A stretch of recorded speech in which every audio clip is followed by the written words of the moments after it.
What is it you think I should have done beginning in January 31st of 2007, which is when I became chairman, that I didn't do? Well, first of all, you pushed a stimulus bill through Congress that included several provisions that you later attacked as profoundly wasteful and so on. Like Who did? AIG bonuses. But you're talking about the subprime crisis. That you're talking about a bill in 2008 or? And in 2008, in October, you accused critics of the stimulus plan of being racist and so on. No, excuse me. I'm still waiting for a very and simple I'm waiting for you to tell me what you think I should have done. I didn't say they were you're racist. a public representative. I'm a student. I'm asking so which allows you to say things that you don't back up. I'm asking.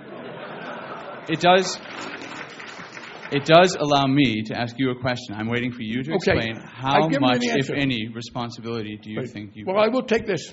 First of all, you are a student. Students are entitled to full constitutional freedom of speech under the First Amendment. You've made an accusation that is wholly inaccurate. I didn't accuse you of anything. I'm asking how much responsibility, if any. If you can say none, that's fine. I think you're being disingenuous, to be honest, when you say you haven't made an accusation. You said it happened on my watch. Rarely, I've never heard anybody say, good for you, it happened on your watch. That's accusatory. You're entitled to be critical, but I am entitled to answer. The answer is, yes, I do take responsibility for something. In 2006, the Republican-appointed chairman of the SEC, who was forced out by George Bush because he was too much of a regulator, Bill Donaldson, tried to get control of, tried to make hedge funds register. The courts overturned him. They were right because he was bending the statute. He was right on public policy, wrong on the law. I immediately filed the bill in 2006 when I was still in the minority to say hedge funds should be registered. In 2007, I was approached by people who said, no, you can't do too much regulation, and I backed off. I wish I hadn't. But as far as your question that the subprime thing happened on my watch, I think it's fair to you to ask, what is it you think I should have done?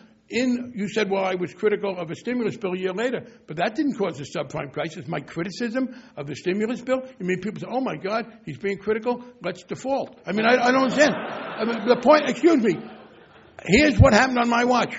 I became chairman on January 3rd, and this is the right-wing attack on liberals to try and stop regulation that you are repeating. On January 31st, I became the chairman. On March 28th, the committee passed a very tough Freddie bill, which the Bush administration liked. Later that year in November, we passed a bill to restrict subprime lending. Because we did the subprime lending restriction, Ben Bernanke, the chairman of the Federal Reserve, did what Alan Greenspan refused to do and said, okay, I'll do that. So I do want to ask you, when you suggest that I should apologize for something or take responsibility, what is it you think I should have done that I didn't do? Well, after spending the entire speech blaming conservatives, I happen to think of myself as a conservative, and I rent, and I think of myself as someone who cares about poor people. I'm just interested whether you think you have any responsibility. Well, I've answered the question. Sir, I think you're not being fully honest with us. You clearly are implying that I do. And I'm asking you, I have given you my record. Now, what is it you think I should have done that I didn't do? What are you implying I left undone?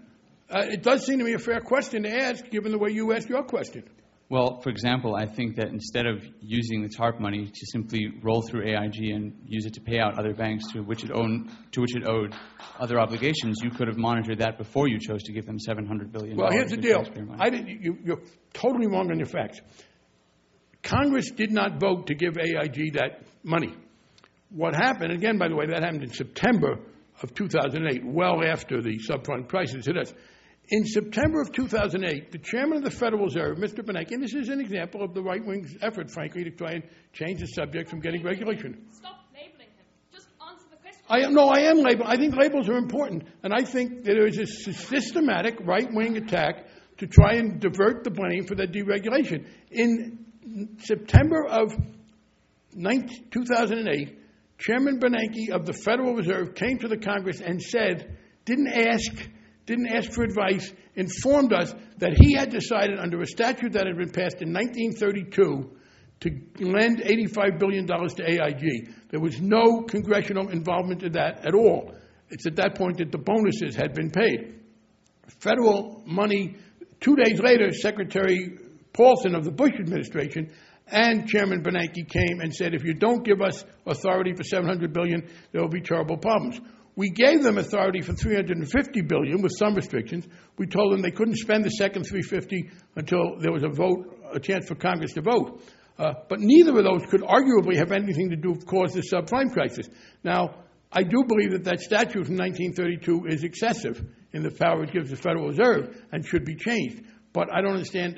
Again, you make a mistake when you say that we allowed the AIG money. It was the chairman of the Federal Reserve who did that on his own and told Congress, didn't ask us.